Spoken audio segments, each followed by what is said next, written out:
Hey, welcome to Bootcamp, my streaming bootcamp, my once a month podcast that I put on just for you guys that want to learn more about streaming. So I now up to my fourth podcast. I have three that I do every week, and then I do this one once a month.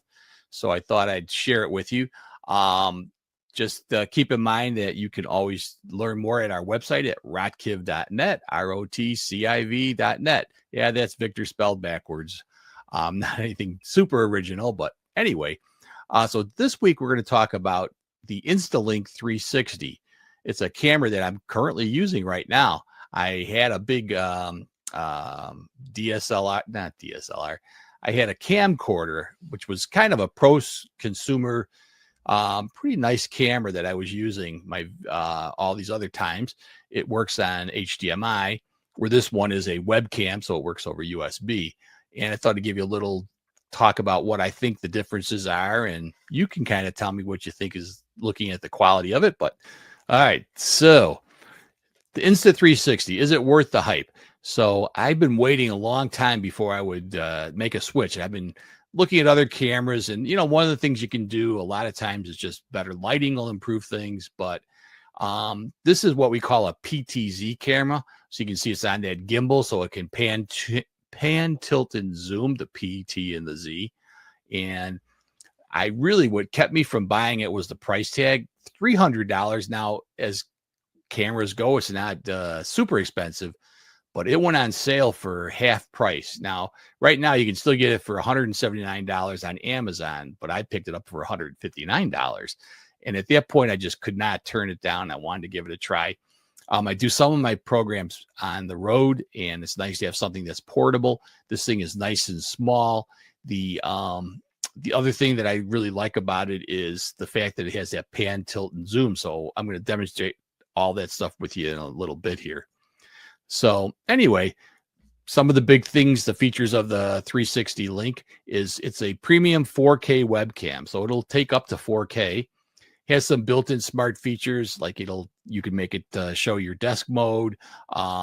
It focuses super fast, so if you're trying to get something in focus, you could see how fast it focused on my hand and got out of focus.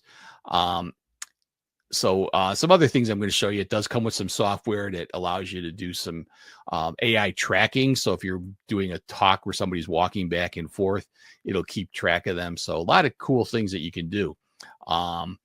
And again, it's kind of high-end market, but not a high-end price. So I kind of like the way it worked out. So what are the key features? Premium optics. Now optics are big. So if you're using a laptop or even maybe a desktop that's got a small little tiny pinhole camera, that's not very big. It's not usually don't have very big sensors. This one has a large 1/2-inch sensor with a f-stop of 1.8 aperture, which means it's going to do pretty good even with some low lighting.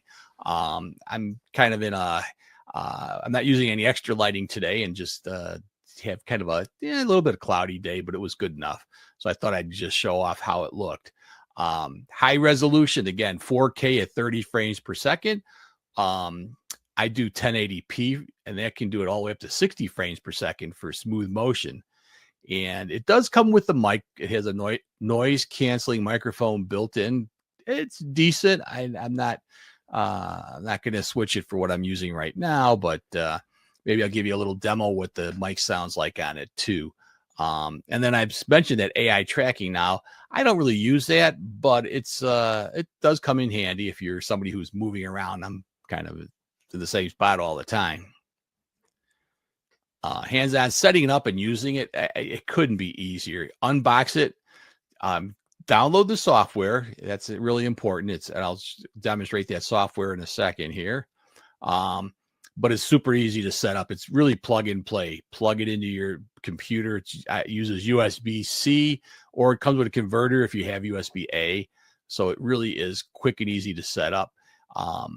It does do the AI tracking, as I mentioned. Beginners are going to love this camera because there's really not much to setting it up.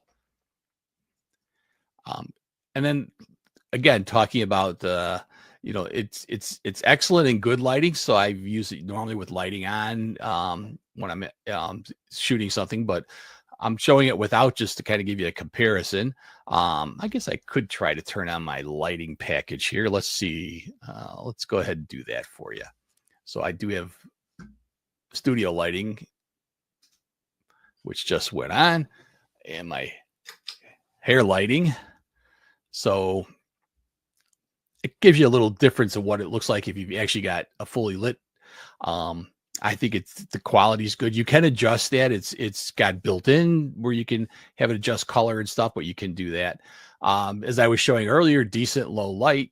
So that's what I did. And it does have HDR. So that's high definition, high dynamic range, which really makes it look nice. And you kind of see the little demo pictures they showed the difference. So good and bad. What I love about it, I think silky smooth AI tracking. I'm going to show you a little bit of that shortly. But it's really, really smooth. It works well. I recommended it to one of the podcasters that I actually produce this show. I don't host it, and it works out great. And he's moving around a lot, so he does use it. Exceptional. I say exceptional image quality. I'm pretty pleased with the quality of the image. Again, it does have these intuitive gestures where you can make gestures in front of it and it'll kind of switch things. I don't like to use that. I'm a control freak. I like to be able to do it with hands-on buttons, but if you do, it works fine. If you're somebody who's giving a lecture and you're walking around and you want to make it track you all of a sudden, you can do that, make it pan in. A lot of features. I really don't work on those. Mounting options. It's got a mount so you can put it on a tripod, or it clips right on the back of the camera or your screen. I use a regular video monitor that I clicked it on. It works perfect. Has this desk view mode. I really don't use that too much, but I'll show you to you. What could be better? Sometimes the software has some weird glitches. One of the things I always notice when I start up, it goes to 720 by default, and I want it to stay in 1080. I don't know why it doesn't do that, but could be a default of my program too. Limited zoom range, so it'll go up close but not super close. And I'm going to kind of show you here, coming in.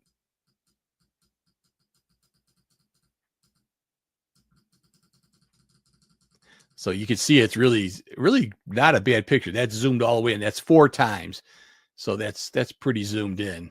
And now I'm going to zoom back out a bit, and we'll zoom it all the way out so you can kind of see my backdrop now, right? So there we go. One of the things I always like to do is adjust for headroom. So you can do that. We're going to show you that in a bit. I'm going to switch over so you can actually see the software.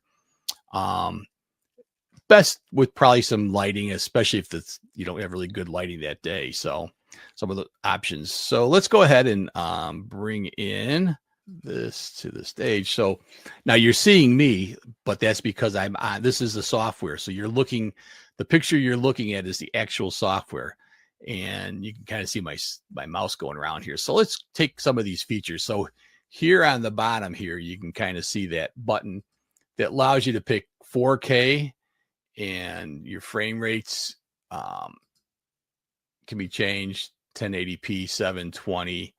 That's the one that keeps defaulting too, but I like the 1080p myself. Now over here, view, this is where you can change your zoom. So I want to zoom back a little bit. You always want to keep your headroom. I talked about that in one of our programs, kind of like I have here. But if I wanted to adjust that headroom, I can adjust it. These are quick adjustments right here. So this is the pan.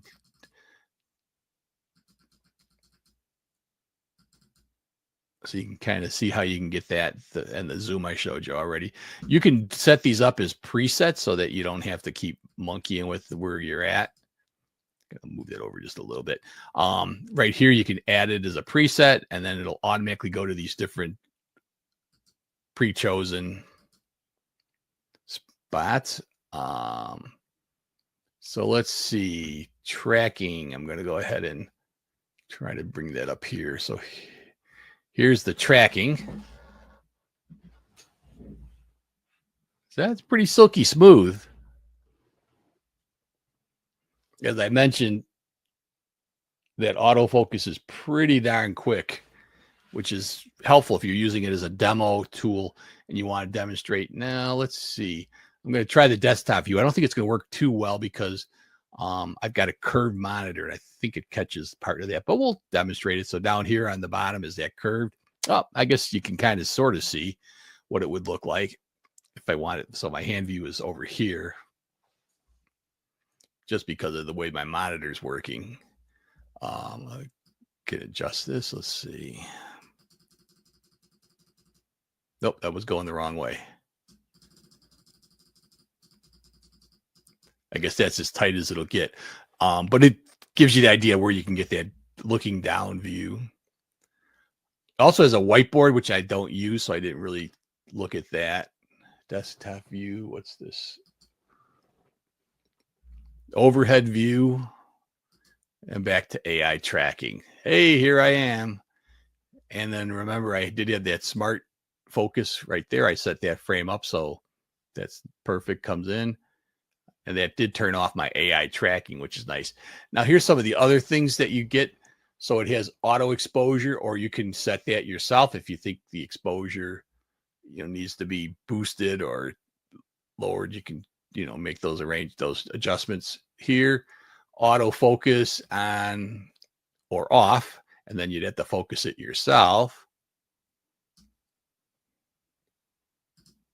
I'm going to turn that back on. Let's see, so you do get exposure. It does let you change the ISO, the shutter, and the exposure curve if you take it out of automatic. Again, I like the auto stuff because it's easy. White balance will let you change brightness, contrast, saturation, and sharpness. So you want to see what a little too bright maybe. But we'll go to, I think the auto is pretty good on its own.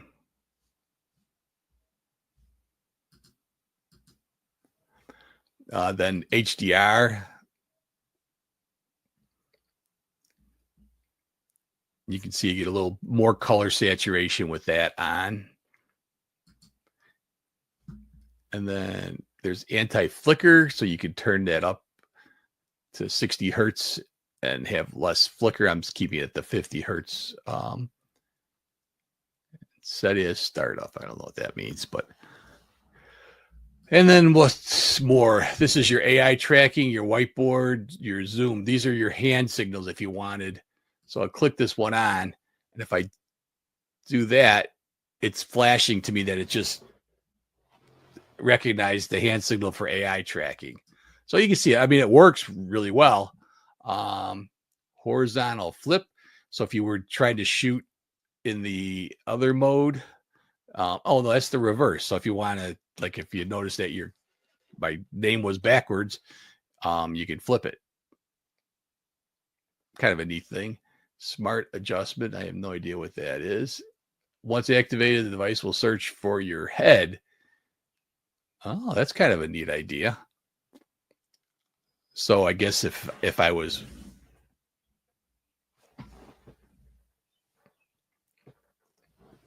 so that kind of gets me tracked where I want to be, but I like to personally set that up myself, so I'm not going to use that. Portrait resolution for high frame rates, compatibility. So it's got a lot of stuff on here, but I'm not going to be using it. But I think you can kind of see the differences and what it looks like. So I'm pretty happy with it. I'm back to my normal. Now, one of the things, so I'm kind of got it, I was monkeying around with it quite a bit. I've got two monitors, so I've got this up on a second monitor. It's probably why you noticed I was looking up. But it's nice because I can make these adjustments on the fly to kind of keep everything where I want it. So let's see, I want to get it scooted over that way just a little bit to get that edge of my background. Oops, I pushed it too many times. There we go. So as you can see, it really, I got my AI tracking on. No wonder it's I'm fighting with it. I could see it was on. These buttons light up, by the way, they turn bright green. So I know that it's tracking me. So if you kind of, why does it keep moving? That's why. So again, I think this for the money, what the price came down. Now, Insta360 has a few different models out there. This was their first model they dropped the price on. I think this one has, what I heard is this has the best sensor. So it's really the better of the two cameras, but you know, it's kind of, I just really love it. I took it on the road last week and it was great. You know, I was able to just clip it on my laptop, much better picture than I would have gotten with the built-in camera. You know, again, you can see the little tiny pinhole cameras on a laptop is not quite as, this has a much bigger sensor and bigger lens. So you're going to get a better picture from it. So if you're looking for a nice camera to make yourself look a little bit better at your podcast, now maybe you've been doing a few of these, so you want to get a better look, I highly recommend it. I can't say enough about it that for the price, I think it's the way to go. Are there better cameras out there? Absolutely. But the next step up to really get the quality I want is almost $1,000. Now that was a little pricey for me to jump to. And it's bigger, so you got to deal with that, where this is nice and small. I kind of like it for portability. The one thing it won't do is what you would get with the more expensive cameras is something called bokeh, which is where you can blur your background. Now, I always use a backdrop, except when I'm on the road. And the program itself has a built-in blur function, so you can use that, although I don't like it. But that's the one thing. If you really, you know, if you want to keep your what's behind you natural, then you might want something that has that depth of field and produces that bokeh effect, which you can't do with this camera. But again, for me, I use a backdrop, so it doesn't really matter. I like the backdrop because I'm in a studio with a lot of glass, just because that's the room I turned into a studio. Not that you should pick glass as a way to make a studio, but it was already set up that way. So I needed things to take the noise and the reflections out. So I have a lot of padding and drapes and stuff up there to prevent that noise. So anyway, I hope this was helpful. Hope you liked it. And join us next month for more on Bootcamp. Oh my gosh. Over on Streaming Bootcamp.